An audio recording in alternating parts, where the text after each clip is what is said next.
Assalamualaikum warahmatullahi wabarakatuh. Kembali lagi di channel AADJ. Nah teman-teman, kalau kita melihat tradisi ulama-ulama kita di Nusantara ini, ajaran-ajaran Wali Songo yang kita terima melalui para ulama, para kiai-kiai di pondok-pondok pesantren yang merujuk pada kitab-kitab salaf terkait menghiasi kuburan. Tentu kalau kita lihat fenomena sekarang terkait makbarah makam para waliullah, tidak lepas juga makam-makam para wali songo. Ada sebagian yang sekarang ini sudah mendapati sentuhan-sentuhan makam yang dihiasi sedemikian rupa. Terutama kalau kita melihat tradisi para Habib-Habib Alawi ini di dalam menghias makam atau makbarah. Entah itu konteksnya makam ulama, makam leluhur, pemandangan itu tidak asing lagi bagi kita terkait pemandangan hiasan-hiasan makbarah yang sangat luar biasa sekali. Bahkan saking indahnya itu sampai menyamahi keindahan kuitar, karena ya warna-warni kawan. Lalu bagaimana sih hukumnya menghiasi kuburan itu sampai seakan-akan fasilitasnya itu kayak hotel bintang 5 kawan. Karena di situ wah, luar biasa ya. Di sini kita kutip dari sebuah Basul Masail terkait hal tersebut. Ada sebuah pertanyaan dari pondok pesantren Anwar Sarang Rembang dari Sarang. Pertanyaannya begini kawan. Biasanya komplek pemakaman terkesan angker dan menampakkan suasana suram. Tetapi kuburan di kota Madiun ini malah berwarna cerah.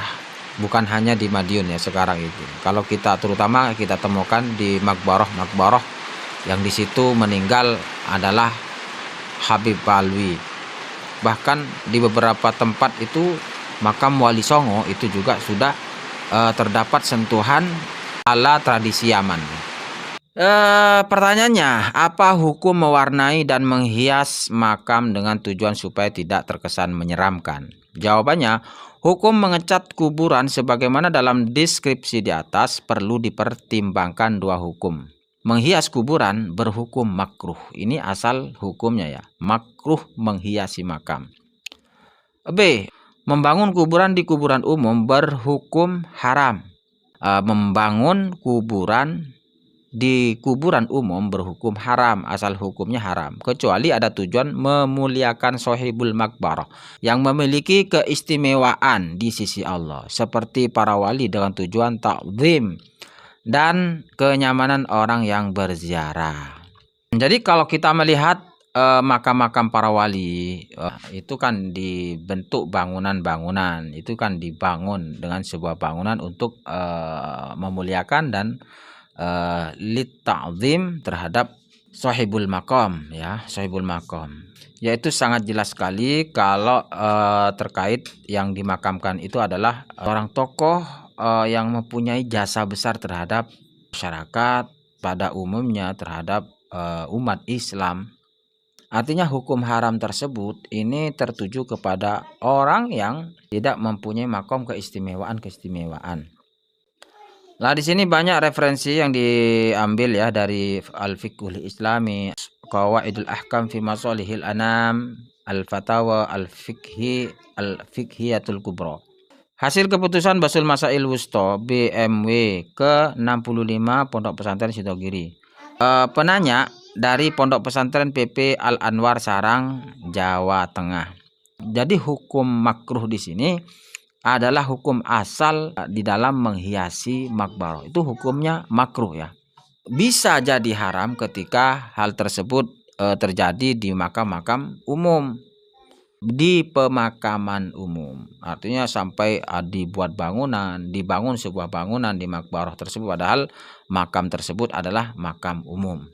Itu hukumnya haram, kecuali orang-orang yang mendapat keistimewaan seperti para waliullah, tokoh ulama yang mempunyai jasa besar terhadap warga terhadap umat Islam, terhadap warga sekitar, pada umumnya terhadap umat Islam. Membangun makam tersebut hukumnya tidak apa. Tetapi kalau konteksnya kita melihat dari kebiasaan atau tradisi yang dilakukan oleh para klan Ba'alawi ini terkait makbaroh ini, kayaknya konteksnya sudah keluar dari deskripsi di sini ya. Kenapa? Karena mereka tidak hanya menghiasi, tetapi wah itu sudah sangat berlebihan, sangat berlebihan. Bahkan makbaroh itu disulap seperti layaknya hotel bintang 5. Apalagi ada ritual-ritual yang kayaknya menyerupai sebuah kesyirikan, seperti hadir ke sana menyucup, kegiatan-kegiatan yang menyerupai kegiatan yang mengarah ke syirik. Tentu ini luar biasa sekali. Kalau saya tidak percaya kepada Ba'alawi karena ajarannya sudah sesat. Marrobuka siapa Tuhanmu Habibi bin Abdullah. Wan nabiuka siapa nabimu Habibi bin Abdullah. Maka kita buka. Apa kitabmu? Habibi bin Abdullah. Sudah sesat. Ya, sudah sesat. Ngaku cucu Nabi. Ya. Ngaku cucu Nabi. Tapi ajaran Nabi disesatkan, merendahkan ajaran Nabi. Ajaran Nabi, Marrobuka siapa Tuhanmu? Allah. Wan nabiuka siapa nabimu? Muhammad. Maka kita buka, apa kitabmu? Ya Al-Quran. Ajaran Nabi disesatkan. Kedua, kalau aku tidak malu kepada Allah, aku padamkan api neraka jahanam. Apinya neraka jahanam mau dipadamkan oleh Ba'alawi. Logika enggak sampean? Ba'alawi ini siapa? Belum tentu mereka ini orang alim, orang berilmu. Jangankan cucu Nabi, orang berilmu saja belum tentu. Orang bertakwa kepada Allah saja belum tentu. Jangankan ke Nabi, jauh. Siapa Ba'alawi kok nggak bisa memadamkan api neraka? Sedangkan Rasul utusan, para Nabi, para Rasul, para malaikat utusan tidak bisa memadamkan api neraka. Logika saudara umat muslim, ya. Dari Bengkalan, dari Sampang, dari Sumeneb, dari Mekasen, ya. Logika. Barang siapa yang bisa memadamkan api neraka itu menantang kekuatan Allah. Mereka manusia diciptakan yang menciptakan Allah. Bagaimana konsepnya? Mereka melawan kekuatan Allah. Nabi tidak berani melawan kekuatan Allah. Utusan itu malaikat. Tidak ada yang berani melawan Allah. Yang berani melawan Allah yaitu jin, iblis, setan.